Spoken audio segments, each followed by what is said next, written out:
Hello, welcome. Have you got your cup of tea ready?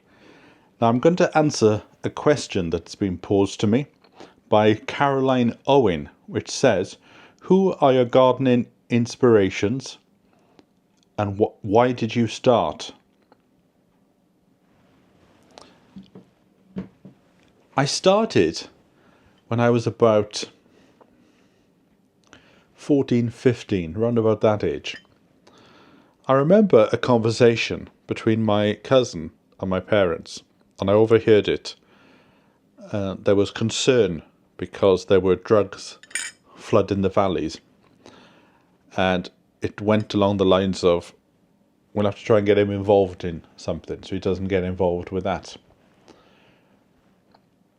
And my cousin said, I'll take him to the gardening club.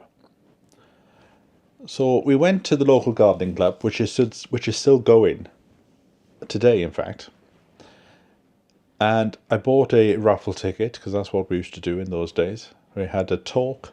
Somebody would come and give us a talk. We'd have a raffle. Then we'd have a cheese and wine at the end of the night, or cheese and soft drinks. So I bought a raffle ticket. And I won first prize, which was a basket of vegetables grown in the local allotment site. And my cousin leant over and said, you're going to have to join the club now, otherwise they'll string you up. So I joined the gardening club. And the first lesson she ever taught me was how to prune roses in the garden that we had at home. There was like a rose bed. There was about 3 or 4 roses there. And then the rest of the garden was sort of grass and apples and pear trees. We had about 3 apple trees and about 3 pears, but really established ones. So every autumn we'd get the harvest and pass the harvest around to the old people in the village. And then we'd have endless apple and pear pies coming to us. And when I said we have a big crop, we had boxes and boxes of the stuff. I remember one year I counted about 8 boxes, and they were proper apple boxes where you put the apples in and they had that corrugated cardboard. And we had loads, and in the end we couldn't give them away. We had so many. But over the years disease got in and they started to fall by the wayside. I don't know if any of them are still there. I wouldn't be surprised if 1 or 2 are still there. Maybe next time I'm down by the house, I'll put a drone up and I'll have a sneaky look and see if they've still got some of the apple trees there. As for vegetables, all I remember is we had a big fuchsia tree and maybe a row of runner beans and peas. But it was a rose. The first lesson was how to prune a rose bush.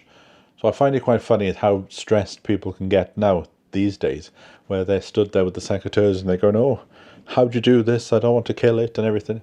But the general rule of thumb is to cut to an outward facing bud.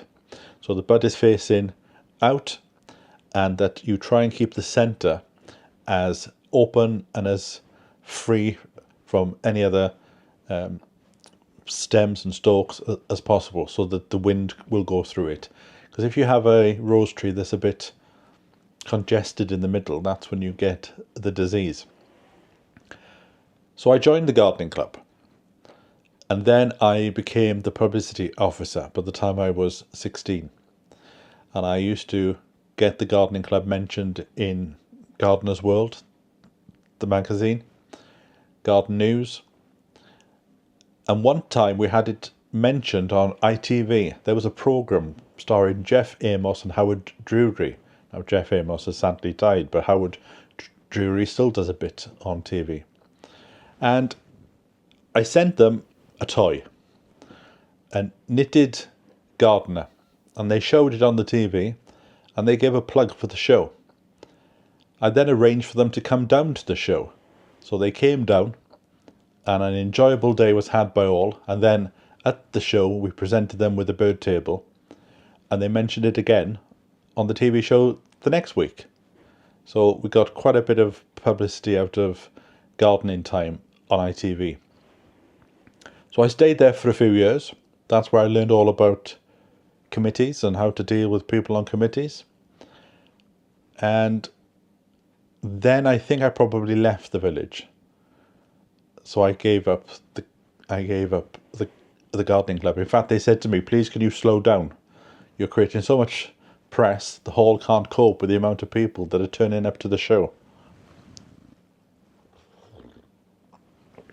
Sadly, they don't have the show now because everybody's got to an age and people have died off, and so has the show. But the gardening club still get together one day a month just to have a drink and have a little chat about their tomatoes and things like this. I then became very fascinated with a TV show called The Victorian Kitchen Garden, which was created by Jennifer Davis and presented by Harry Dodson and Peter Thoday. And then that went on to the Victorian Flower Garden. Then they did the Victorian Kitchen. And then they did another series called The Wartime Kitchen and Garden. Then they did 2 specials, which was Harry's Big Adventure, where it was the first time he'd gone in a plane and he went to Canada to open a flower show there. And then Ruth Mott, who appeared in the gardening series, she did a special called Ruth Mott's Christmas, I think it was. And you can find these, just sort of put them into YouTube or put them into Facebook and you might be able to find them. So I spoke to Jennifer Davis, the person that created it, and I went to her house. And she had brought out a book. I think I've probably still got the book here somewhere, called The Flower Shop. And we were going to make a series called The Flower Shop. But by this time it was the mid-90s and things were changing in TV land, because the Victorian Kitchen Garden cost around £500,000 just to do the garden. That was on top of everything else in order to get the cameras in to film it. And by the time we had put this proposal together for the flower box, TV had changed and they didn't want to spend the money like they used to in the past. So it never got off the ground. But I'm still in contact with Jennifer. I spoke to her back last year when Peter Thoday died. But talking about deaths, Harry Dodson died, and I went to his funeral 10 years after his death. And if you put Harry Dodson into my channel, you will find his funeral is on here somewhere. I was asked to go and film the funeral to put it onto the internet so the people who couldn't get there could see it. And the story goes that Harry had died and they had cremated him, and his wife had then become ill with dementia, so they didn't know what to do with the ashes. So they put them onto a shelf, and then the wife died. And everybody assumed Harry had gone in with the wife. So 10 years passed, and Jennifer happened to ask somebody the question, where is Harry's ashes? Where were they put? So they phoned the undertaker, who had retired, and he said, "Oh, he's on my shelf. Nobody came to collect him." So a few years ago, Jennifer organised a funeral, and we all went down to Hampshire, and we gave Harry a send-off. So strange to go to a funeral 10 years after somebody has died. So if you happen to go to this cemetery, there's a plaque there. So he's buried with his mother, and they say that his wife is buried there as well, but she isn't. They don't know where she's buried. And I still watch the Victorian Kitchen Garden to this very day. It's an absolutely fantastic series. And during this filming that I did, I also interviewed Jennifer Davis and the producer of the series, Peter, what was his name? Oh, I can't think now.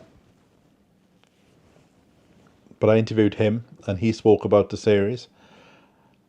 And before Peter Thode died last year, I managed to go and visit him. And I think it's about an hour's worth of video where he's talking about how he got involved with the series and everything. But as I grew up, we all used to watch in those days Gardener's World. I don't tend to tune into it these days. I think an hour is a bit too long. 45 minutes and that's it. But I always used to find with the Gardener's World, it was on at 8 o'clock in the night, and you used to get all excited and you'd see all these beautiful things on the TV, and then you'd want to run out into your garden to get your hands dirty because you'd been inspired. But you'd go outside and it'd be dark. But the best presenter that influenced me from Gardener's World has to be Jeff Hamilton. And I think I've still got one of his books here somewhere. In fact, I think I've got more than one. I think I've got quite a few. So this is one of his books, Jeff Hamilton's Paradise Gardens. And what I liked about Jeff was he was an old-fashioned gardener. And if he wanted to do something and he couldn't afford it, he would see what was in the skip and make something up. And I've never been to Barnsdale Garden, which is the garden that he filmed for Gardener's World. But you can actually go there and walk through the gardens. So even though he's been dead since 1998, I think, the gardens are being kept on by his son. So he's another inspiration of my gardening journey.